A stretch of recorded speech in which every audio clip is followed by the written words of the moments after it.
Prasad Ved Pathak also known as your Indian consumer का जन्म 3 जून 1988 को हुआ। प्रसाद बचपन में पढ़ाई में एक मीडियोकर स्टूडेंट थे और वो काफ़ी क्रिएटिव दिमाग वाले थे जो हमेशा से कुछ नया सोचते थे और हमेशा से ही वो कुछ नया करना चाहते थे। प्रसाद ने अपनी पोस्ट ग्रेजुएशन का डिप्लोमा मशीन डिज़ाइनिंग में किया और उसके बाद भारतीय विद्यापति कॉलेज से अपनी मैकेनिकल इंजीनियरिंग की पढ़ाई पूरी की। अपनी इंजीनियरिंग की पढ़ाई के समय वो मैथ में फेल भी हुए और उसकी वजह से वो काफ़ी निराश भी हो गए थे। और जिस समय वो फेल भी हुए उस समय उन्हें काफ़ी डर भी लग रहा था कि भाई अब घर कैसे जाऊं, घर वालों को क्या बताऊं कि वो फेल हो गए। और उस दिन वो घर नहीं गए और रेलवे स्टेशन पर जाके बैठ गए। वहां पर प्रसाद के सामने से बहुत सारी ट्रेन गुजरी और एक पल को तो प्रसाद के दिमाग में ये भी आया कि वो अगली आने वाली ट्रेन के सामने कूद कर अपनी जान दे दें। फिर प्रसाद के दिमाग में ये आया कि यार वो इतनी जल्दी हार नहीं मान सकते और उसके बाद उन्होंने जी जान लगाकर मेहनत की। उसके बाद तो वो अपने काम में डट गए, एक सेल्स इंजीनियर बनकर एक जॉब की, उसके बाद फ्रीलांसर बनकर जो है मशीन डिजाइनिंग प्रोजेक्ट्स पूरे किए और एक अपना जो है गिफ्टिंग बिजनेस भी शुरू किया। और प्रसाद को जो है स्टॉक्स में भी इंटरेस्ट था, इसलिए उन्होंने अपने पैसे स्टॉक मार्केट में भी इन्वेस्ट किए।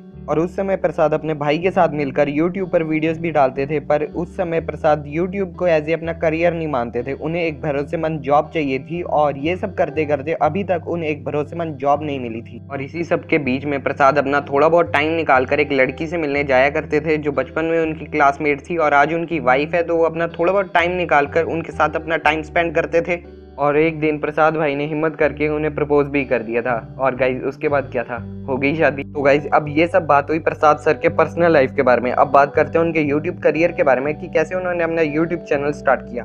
तो शादी के कुछ समय बाद ही सर को एक जॉब लेटर मिला, पर सर ने वो रिजेक्ट कर दिया क्योंकि वो यूट्यूब को अपना करियर बनाना चाहते थे और वो अपना YouTube channel your Indian consumer को कंटिन्यू करना चाहते थे और जो है इंडियन कंज्यूमर उसे एक इंटरनेशनल प्लेटफॉर्म पर रिप्रेजेंट करना चाहते थे। प्रसाद भाई हर उस चीज़ को रिव्यू करने की कोशिश करते थे जो एक आम इंडियन कंज्यूमर से रिलेटेड हो, भले वो लैपटॉप हो या हेडफोन या फिर हो मैगी या फिर हो टूथपेस्ट। वो कोशिश करते हैं कि वो हर उस चीज़ को रिव्यू कर सके जो एक आम इंडियन कंज्यूमर को इफेक्ट करती है। इसके अलावा प्रसाद भाई WTV सीरीज भी चलाते हैं जहाँ पर वो अपनी फैमिली के साथ मिलकर वीकली ट्यूसडे व्लॉग बनाते हैं, जहाँ पर वो अपनी डेली लाइफ के बारे में बताते हैं। जो व्लॉग्स होते हैं वो बिल्कुल अनस्क्रिप्टेड होते हैं। इसके अलावा भी प्रसाद भाई ने सुपर कंज्यूमर सीरीज चलाई है जहाँ पर वो अपनी और दूसरे कंज्यूमर्स की कहानी बताते हैं लोगों को कि कैसे उन्होंने अपने हक के पैसे कंपनी से वापस लिए और इस तरीके से वो दूसरे कंज्यूमर्स को भी इंस्पायर करते हैं कि वो अपने हक के लिए लड़ें। और इसी तरह से धीरे धीरे करके प्रसाद भाई ने एक अच्छा ऑडियंस बेस खड़ा कर लिया है आज, जहाँ पर उनके पास 2 लाख से भी ज़्यादा सब्सक्राइबर है और उनका जो ऑडियंस बेस है वो डे बाय डे बढ़ता जा रहा है। और आज प्रसाद अपनी सक्सेस का सारा श्रेय अपनी फैमिली को देते हैं जिन्होंने उनके अच्छे बुरे टाइम में हमेशा उन्हें सपोर्ट किया।